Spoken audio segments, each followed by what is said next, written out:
मिसल सरदार जो रब ठायो नाही मिसल सरदार जो पुछ सिद्दीक खां मज़ो दीदार जो पुछ सिद्दीक खां मज़ो दीदार जो ॾाढो जो सुभान अल्लाह ये ना मऊ जा आशिक़ो मऊ जी महफ़िल में वेठा दिल खोले जो सुभान अल्लाह रब ठायो नाही मिसल सरदार जो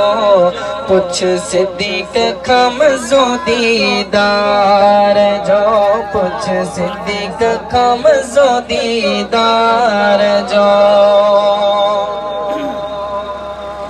अहिड़ो हुस्न किथे नाहे नज़र में नूर जो लाटो रुख अनवर में जग सारो थी वयो चिमकार जो पुछ सिद्दीक खां मज़ो दीदार जो पुछ सिद्दीक खां मज़ो दीदार जो ॾाढो जो सुभान अल्लाह हाणे ही शेर काबिल तवज्जो अगर समझ में अचे तो सुभान अल्लाह जरूर चलो ही शेर ॿुधी पो शायर छा तो फरमाए नूह नबी जी बेड़ी तेरी आ इब्राहिम ते बाग ठरिया हाँ नूह नबी जी बेड़ी तेरी आ इब्राहिम ते बाग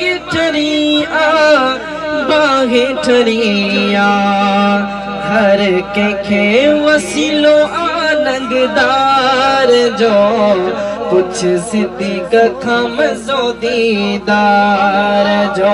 पुछ सिद्दीक खां मज़ो दीदार जो ॾाढो जो सुभान अल्लाह हाणे अमन दाहिर हमारी छाती फरमाए काबिल तवज्जो बीबी हलीमा पाल चयाई छा चयाई मूंखे तो पाले सुगड़ल साई हाँ बीबी हलीमा पाल चयाई मूंखे तो पाले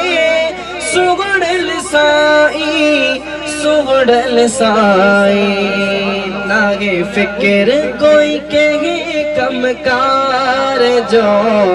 पुछ सिद्दीक खां मज़ो दीदार जो पुछ सिद्दीक खां मज़ो दीदार जो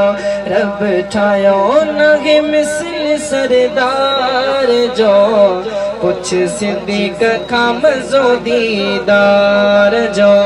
सुभान अल्लाह ये दिल खोल जो सुभान अल्लाह नज़र करम करी बख्श घणी आ मुझो नबी मुझे धड़ जो धड़िया हाँ नज़र करम करी बख्श घणी आ मुझो नबी मुझे धड़ जो धड़िया धड़ जो धड़िया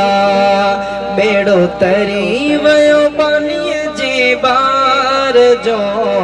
पुछ सिद्दीक खां मज़ो दीदार जो पुछ सिद्दीक खां मज़ो दीदार जो रब ठायो नाहे मिसल सरदार जो पुछ सिद्दीक खां मज़ो दीदार जो